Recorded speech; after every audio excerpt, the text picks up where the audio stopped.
চুলকানি বা ফাঙ্গাল ইনফেকশনের সমস্যায় যারা দীর্ঘদিন ধরে ভুগছো, আজকের ভিডিওতে তোমাদেরকে তার একটা সলিউশন দিতে চলেছি আমি। এই যে সাবানটা দেখছো, এটাকে প্রথমে দেখলেই হয়তো তোমাদের মনে হবে যে এটা হয়তো আর 5টা সাধারণ মেডিকেটেড সোপের মতোই। তা কিন্তু একদমই নয়। এই সাবানটার অনেক কিছু কাজ রয়েছে। তোমরা যদি এই বক্সটার দিকে ভালো করে লক্ষ্য করে দেখো, তাহলে তোমাদের চোখে পড়বে দুটো নাম, কেটোকোনাজোল অ্যান্ড সেট্রিমাইড। এগুলোর কাজ কি সবকিছুই আজকের ভিডিওতে আলোচনা করব। So hello everyone, welcome back to my YouTube channel and also welcome to our new video.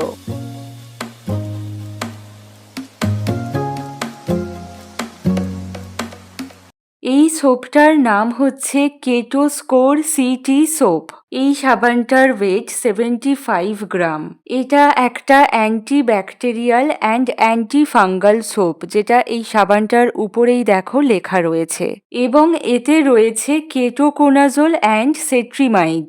অর্থাৎ এটা মূলত এমন একটি মেডিকেটেড ক্লিনজিং সোপ যার উদ্দেশ্য সাধারণ সাবানের মতো শুধুমাত্র আমাদের শরীরকে পরিষ্কার করা নয়। এই সাবান বেসিক্যালি পার্টিকুলার ফাঙ্গাল বা মাইক্রোবিয়াল স্কিন প্রবলেমের চিকিৎসায় ব্যবহার করা হয়ে থাকে। এবার আসি এর ফার্স্ট ইম্পর্টেন্ট ইনগ্রেডিয়েন্ট কেটোকোনাজোলে। কেটোকোনাজোল হচ্ছে একটা অ্যান্টি ফাঙ্গাল মেডিসিন। সহজ ভাষায় বলতে গেলে কিছু ধরনের ছত্রাক বা ফাঙ্গাসের এগেনস্টে এটা কাজ করে থাকে। এই কারণেই যে কোনো কেটোকোনাজল যুক্ত মেডিকেটেড সোপ সাধারণত ফাঙ্গাল রিলেটেড কোনো সমস্যায় ব্যবহার করা হয়ে থাকে। তাই একটা কথা কিন্তু খুব পরিষ্কার, এই সোপটাকে ফেয়ারনেস সোপ হিসাবে ভাবার কোনো কারণ নেই। নির্দিষ্ট চুলকানির সমস্যায় এই ধরনের সাবান ব্যবহার করা হয়। এবার সেকেন্ড যে ইম্পর্টেন্ট ইনগ্রেডিয়েন্টটা এর মধ্যে রয়েছে সেটা হচ্ছে সেট্রিমাইড। এটা কি এবার বলি। এটা হচ্ছে একটা অ্যান্টিসেপটিক বা অ্যান্টিমাইক্রোবিয়াল ইনগ্রেডিয়েন্ট, যেটা স্কিনের উপরে থাকা কিছু মাইক্রো অর্গানিজমের বৃদ্ধি নিয়ন্ত্রণে সাহায্য করে। অর্থাৎ কেটোকোনাজলের অ্যান্টি ফাঙ্গাল অ্যাকশন আর সেট্রিমাইডের অ্যান্টিসেপটিক অ্যাকশন, এই কম্বিনেশনের কারণেই এই সোপটা অ্যান্টি ব্যাকটেরিয়াল এবং অ্যান্টি ফাঙ্গালের কাজ করবে। স্কিনে যে সমস্ত জায়গাতে তোমাদের এই ধরনের সমস্যা রয়েছে, সেই এফেক্টেড এরিয়াতে এই সাবানটা তোমরা ব্যবহার করতে পারো। যদি পুরো বডিতেই চুলকানির সমস্যা থাকে, তাহলে পুরো বডিতেই ব্যবহার করবে। তবে একটা জিনিস মনে রাখবে, অ্যান্টি ব্যাকটেরিয়াল মানেই যে সব ধরনের ব্যাকটেরিয়াল স্কিন ইনফেকশনে এই সাবানটা ব্যবহার করা যাবে এমনটা কিন্তু নয়। তাই সমস্যার কারণ জানাটা কিন্তু খুবই ইম্পর্টেন্ট একটা বিষয়।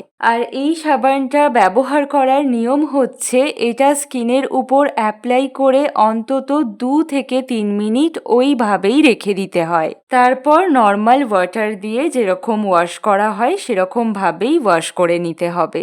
কতদিন এই সাবানটা তোমরা ব্যবহার করবে, এটার পার্টিকুলার ফ্রিকোয়েন্সি সবার জন্য কিন্তু একই নয়। এটার ডোজ এবং ডিউরেশন সঠিকভাবে জানার জন্য একজন ডক্টরের সঙ্গে অবশ্যই তোমাদেরকে কনসাল্ট করে নিতে হবে। আমাকে কিন্তু এই সোপটা একজন ডক্টরই সাজেস্ট করেছিলেন। সো এটা অনেকদিন ইউজ করার পর আমি যেটা ফিল করেছি, আমার স্কিনের ইরিটেশন তো একদম ডে 1 থেকেই কমতে শুরু করে দিয়েছিল, কিন্তু বেশ কিছুদিন এই সাবানটা ব্যবহার করার পর চামড়া ওঠা শুরু করে। এটা দেখে ভয় পাওয়ার কিছু নেই, উপরের যে ডেড স্কিন সেলসটা সেটাই উঠে যাবে। আবার কিন্তু ধীরে ধীরে স্কিনটা ঠিকও হয়ে যাবে। কিন্তু এই সাবানটা স্কিনকে প্রচণ্ডভাবে ড্রাই করে দেয়। তাই প্রবলেম মিটে গেলে এই সাবান না ব্যবহার করাই ভালো। ব্যাকটেরিয়াল অথবা ফাঙ্গাল ইনফেকশন থেকে যদি তোমাদের স্কিনে চুলকানির সমস্যা হয়, তাহলে এই সাবানটা তোমরা ব্যবহার করতে পারো। সো আজকের ভিডিওটা এতটুকুই। সবাই খুব ভালো থেকো। টাটা।